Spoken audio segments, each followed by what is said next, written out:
آقا من اینجا یه مشکلی دارم. چه مشکلی؟ مشکل چیه؟ چرا این هوریا همه دخترن؟ هوری دختره دیگه. خب من نمیخوام. این بغل بود آتیش بود اونجا. خب آتیش. فکر کنم اونا پسرای خوشگلی بودن. میشه من برم اونور؟ اونجا جهنم ها. خوبه دیگه، گرمه. من میرم اونجا. اینجا دخترن همه. چرا نمیری پیش هوریا؟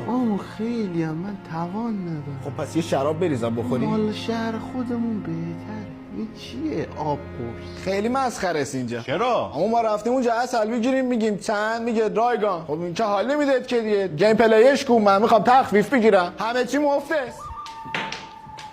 داری چی کار میکنی؟ این قطعه هوریا خسته بیم گاتم روم بسام با بردیمش. پشمو داداش شراب بزنیم؟ نه داداش شراب حرومه، نه حیفه. بهشت شراب اوکیه. برو جام شد دروغ نگو، به من تایی بدیم با گند. یه کی اینجا رو برق کشید کل بهش برقی رفته. چیکار کنیم؟ شم کجا به؟ اما اینجا خیلی خنکه.